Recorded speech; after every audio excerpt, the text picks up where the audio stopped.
Frederick, Ara, welcome to TRBlogs.com.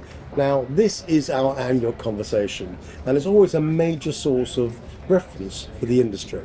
Frederick, you've now been heading up Nestle International Travel Retail for, what is it, all of a month now? A month. So maybe it's early days, but can you share how life in your new role has been?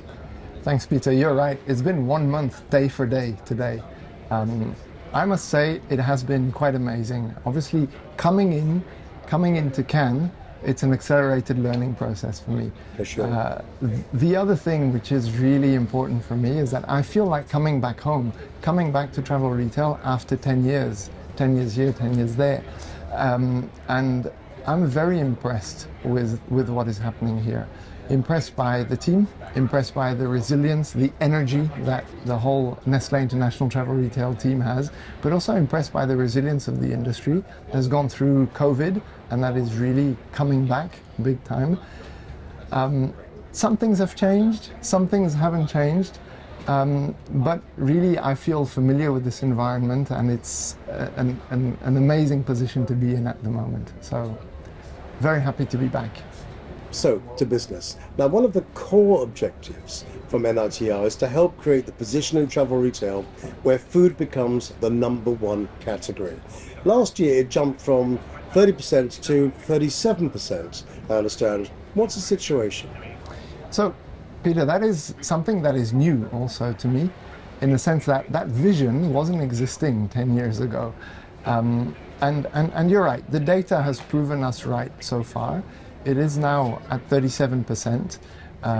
Confectionery and non-confectionery, the two subcategories of food, are our fastest growing categories in travel retail. We're now just behind beauty at 39%.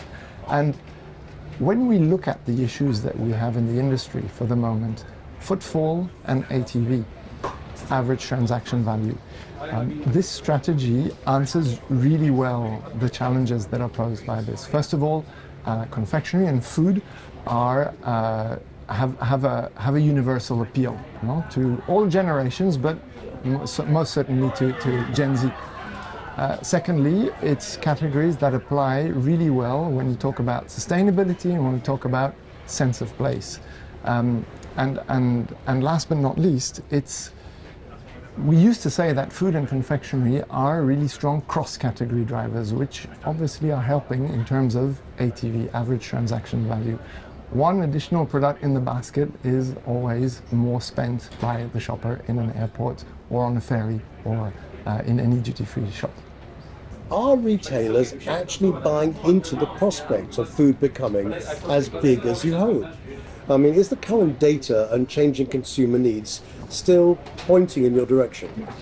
Yes, it is. Two things. In all the discussions that we've been having this week and that I've been having obviously in the past month or so, we have a very, very good and solid return from our partners, our retailers. We talk a lot about concepts that allow us to go beyond confectionery together as partners. That is the first point. Second point, we see a lot of interest in terms of sustainability, in terms of looking beyond confectionery to expand the footprint. So yes, it is working. Now, it's generally been a good year for both brands and retailers. I mean, what progress have you actually achieved for each of your major brands? And although we hear this from Ara later on, what new developments there are? Okay, let me answer in 3 points, Peter, on this. First one on KitKat, our biggest brand. We launched the Live Your Best Break campaign, and that campaign has been extremely successful. It is translating what the KitKat, the iconic KitKat break is, into the travel break. It has helped us to personalize, customize our KitKat offering depending on the places, work on sense of place for all our consumers, but in particular the Gen Z, to have the feeling of an experience linked to the brand. That would be the first point. Second point, You said it before, we launched Nestle Sustainably Sourced Chocolate this year. That has been a very, very good success so far. Very good take from our partners, and we'll speak a bit more into details afterwards on that. And third point is all the pilots that we're doing, notably on nutrition, health and wellness with our Nestle Health Science products, as well as some coffee pilots. And we think we're onto something here. We think we're onto something that has the potential to be big, but we're testing and learning at the moment. All right, over to you. Frederick's just mentioned the launch of Sustainably Sourced. Yes. Its importance is real because it is genuinely the first manifestation of your ongoing commitment to sustainable actions across your brands. How successful has this been? I know it's early days. Yes, it is early days, but I can already start saying, like, organically, the consumer is already talking about it. You know, we had a big surprise to see that the consumers are already taking pictures of their product.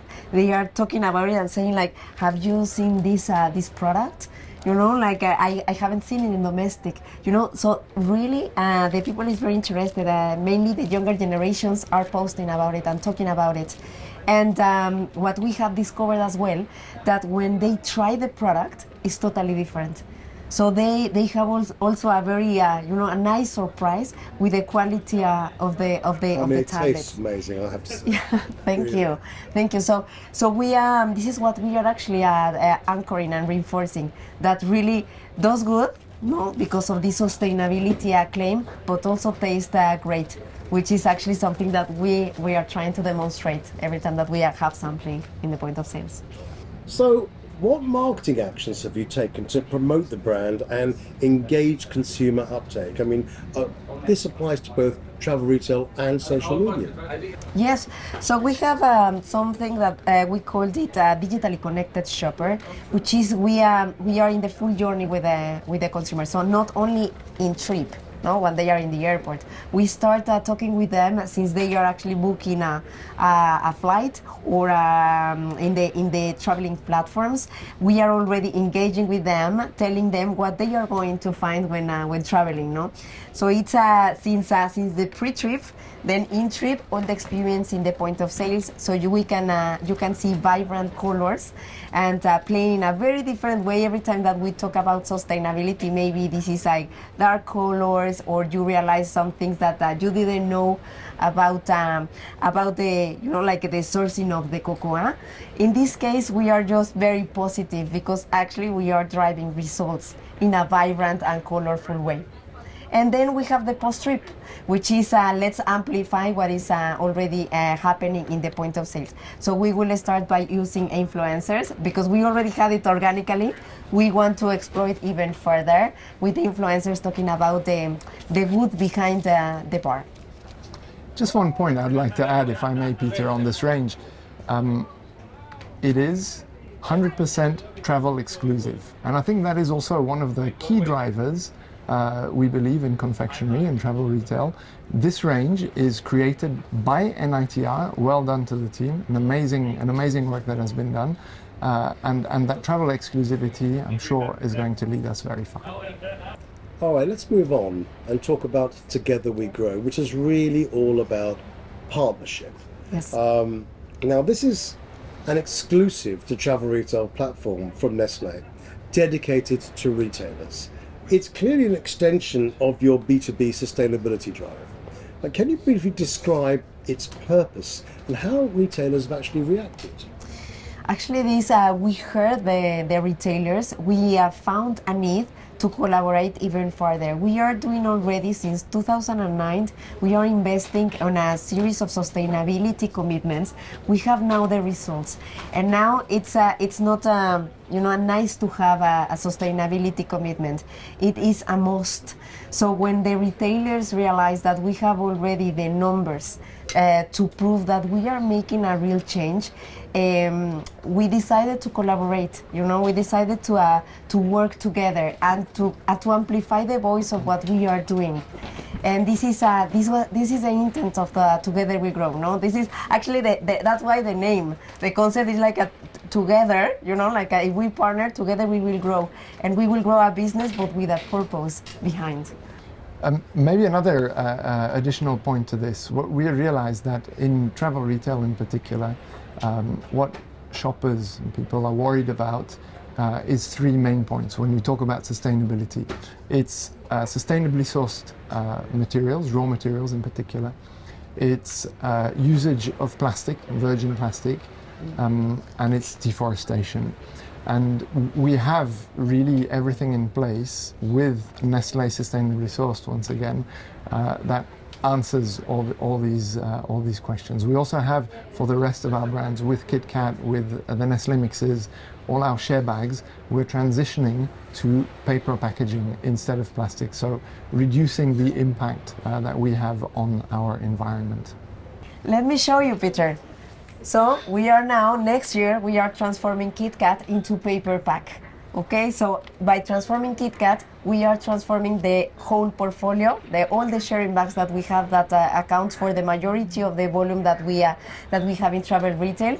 We will be doing a big change on that. So less virgin plastic, for sure.